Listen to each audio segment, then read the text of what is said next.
Hi, welcome to the Sociology class. My name is Mauricio Prado and I will be your teacher for this signature. Today we will start with a brief introduction to the history of sociology. But first, let's make an initial definition of what sociology means. We can understand by sociology the science focused on studying the human behavior in collectivity. It's the study in one word from societies. It's different from psychology, for example, who also tries to understand the human behavior, but coming from the individual. It's the psychology will ask, well, why Mauricio is like that, and it will focus on why do I like, what are my fears, how do I grow up, why do I don't know.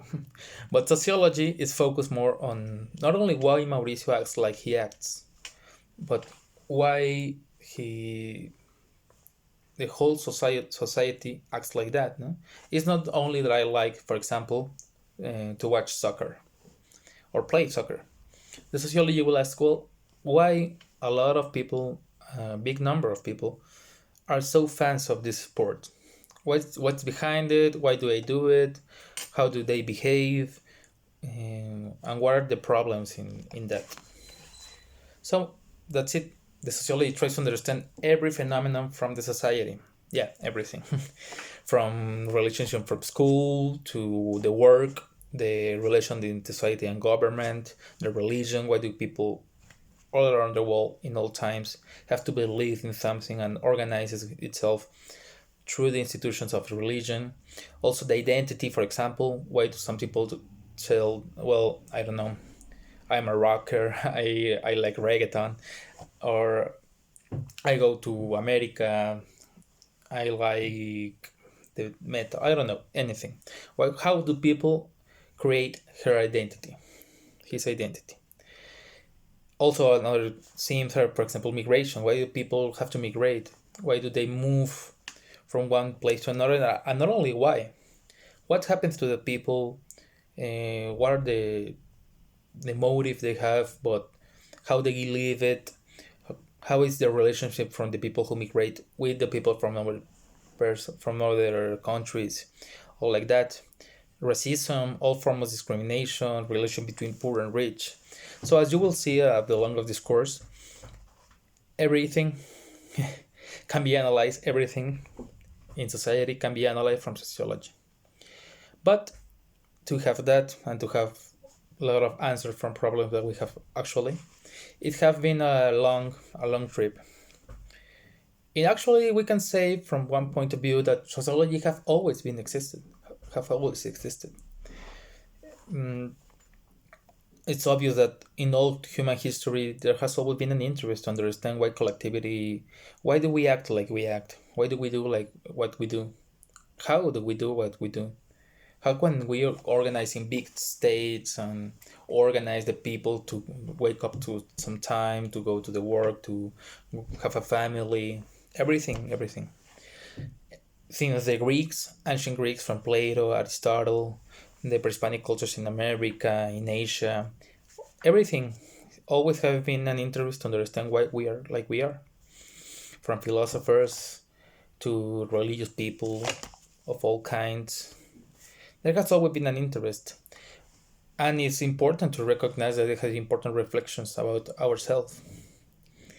But sociology properly, it's not only to think about ourselves. The difference between other forms of knowledge is that sociology has a method. A method like, and that's what makes it a science, is the science of the human behavior. It began in the sociology properly was born in the 19th century, very influenced by a philosophical theory named positivism. The positivism was the idea that everything in the reality can be understood by the scientific method. For example, well, in the 18th century, in the 19th century, the science has achieved a lot of progress in biology, physics, chemistry, um, I don't know, astronomy. In a lot of fields, the science have achieved a very important and successful goals. So the positivism said, well, why can't we use the scientific method to understand the human societies as well, as they can understand the biological world from the like Darwin make it, or Lamarck, who classified the species from nature. Why can't we do that? And so is born a lot of social sciences from the time. Anthropology, for example, who tries to understand and applies a scientific method to the cultures all around the world, but also classify them. Also, an important thing from the positivism is the belief that they are stages of progress, right? There are some cultures that are in the progress that were the European, and some cultures that were barbaric and advanced, like, I don't know, from Africa, America, Oceania, Asia. And the social science instead came as and the sociology came as an interest to understand the modern societies. The societies from Europe, from England, from France, from Spain, from Germany, United States. And they tried to use the scientific method to understand the human behavior. One who was considered, or is still considered by some people, as the father of sociology is the thinker Auguste Comte. Auguste Comte, he was the first, well, not the first, but the one who explicitly tried to apply and defend, and they can be used, the scientific method to the study of human society. It was very influenced by Darwin, and that created what we call today the social Darwinism. That is a very dangerous theory, because it seems like in a lecture not very correct from Darwin that societies also have a fight for survival. So the societies that can adapt the best are the ones that success, and the ones that don't, they fail and they are oppressed. So it was a thinking that in some way justifies the injustice around the world. It became the social Darwinism has his exponent in Herbert Spencer, who said that there were human species more civilized and some more uncivilized.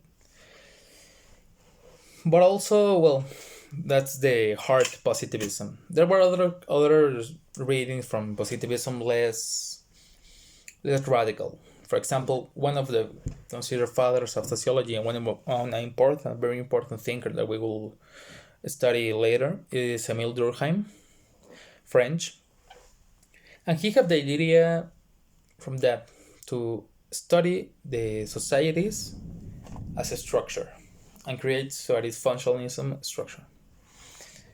He thinks that society, it can be used analogy as a human body. Every part of the society have a function to make. I don't know, the government has something to do, the workers another thing, and the one who make the food. So it works like an organism and creates that. We can think it as organic, a system that works, and every part of it have a function, and it has to be studied like that. So he proposed the division of work as the way the society structures itself to function. It has also created the method of compare as in nature. For example, when we study, I don't know, the sky or the stars, we try to see patterns, some things that can be repeated, that we can see once and another, and then we can understand the way they worked and predict even future events. That was the idea of Durkheim too, to see, well, if this happens all the time, it has a regularity, and the regularity makes the rules of social science to work. The society have rules as a machine, as nature. The nature have laws, right? The laws of the society also exist. So, for example, the work, the division of class. But also, Durkheim recognizes that there can be exceptions or troubles with this function of society. For example, he has a work very important about suicide, and he says that suicide is an anomaly from the work of society. And if, for example, if I don't know, the normal, it would be like there would be, it's a number 100 suicides per year.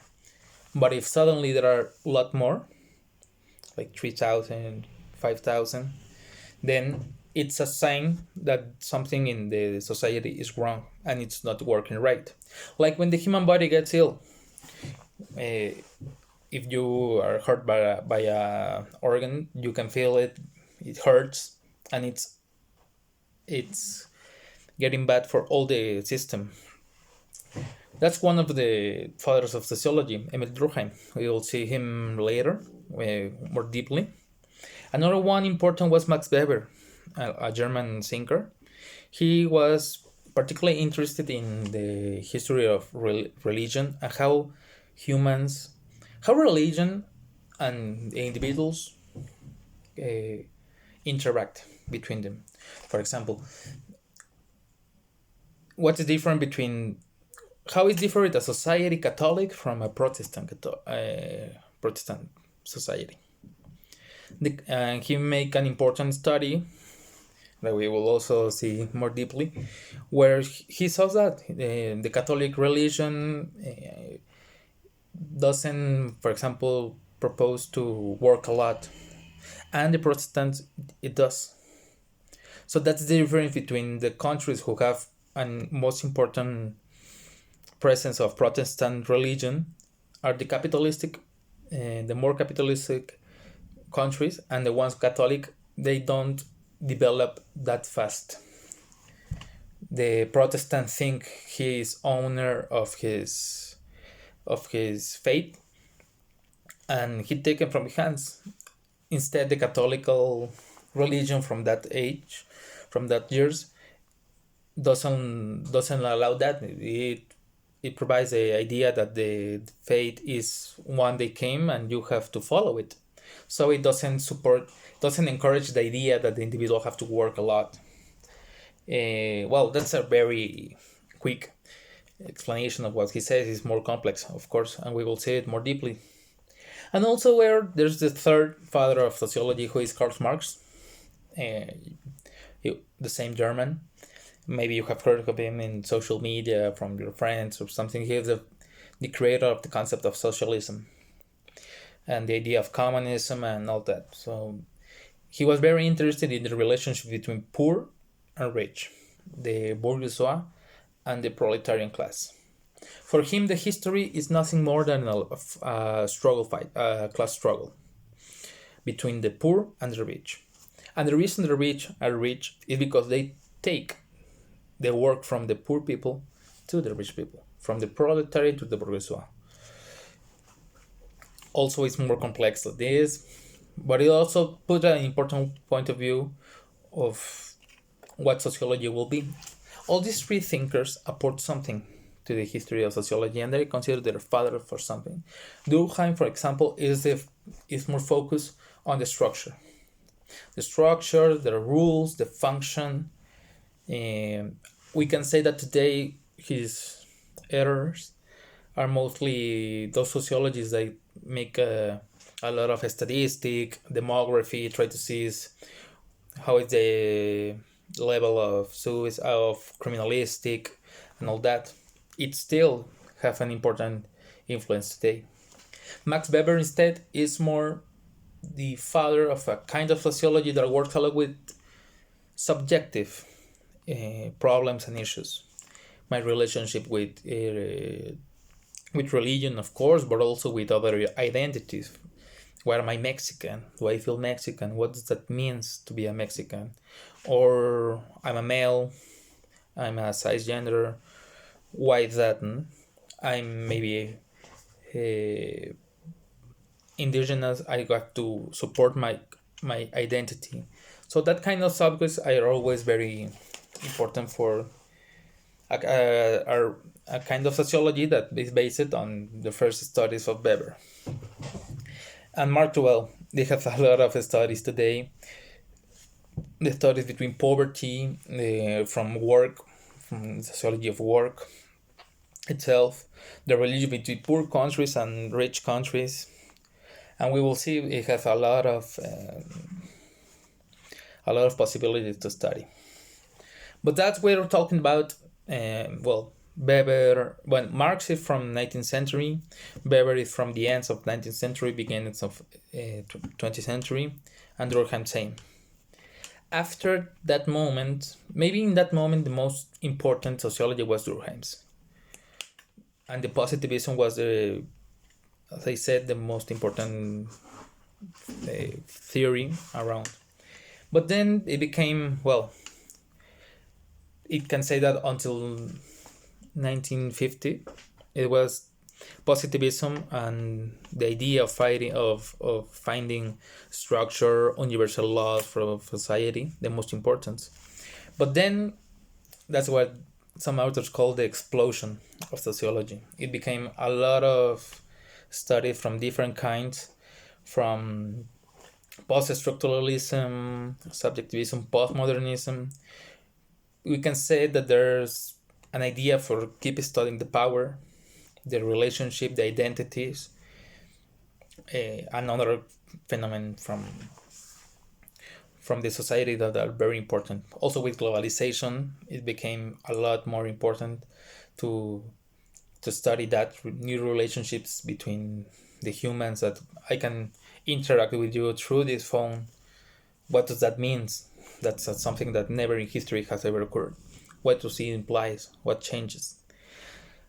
You will see that sociology is a beautiful science, a beautiful discipline that allows you to understand a lot of things from ourselves as a society, as a country, as people, and I can assure you that you will enjoy it. But for resuming, the sociology the reflection about society has always existed. But the sociology as a discipline, as a science, gets formed in the 19th century with the influence of positivism. The first who made it was Auguste Comte, but it was helped by developed the social Darwinism by Herbert Spencer. And the three fathers considered today of the sociology are Emil Durkheim, Max Weber, and Karl Marx. Three of them have very different ideas of how studying the societies, but the three of them also have influence today in different areas of the studying the sociology, the society itself. As you will see also, there's a lot of story far behind that. This can be taken as History of Sociology Part 1, the classics. But there are too many authors, too many series to watch. Bourdieu, Foucault, Duvaux, Habermas, Frankfurt School. From authors and ideas we cannot stop. We can also, if you have an interest in some particular theme or subject, we can try to see it in the course, to incorporate it to the program, maybe a little bit or not. And that will be all from myself. My name, as I repeat yourself, my name is Mauricio Prado Jaimes. I will be attend from any doubts you have for the subject or the signature. And that will be all. We will see you in the next class. The lectures, the readings will be uploaded, and I will be in contact with you. Okay? Have a nice day. Mauricio Prado Jaimes, and relax.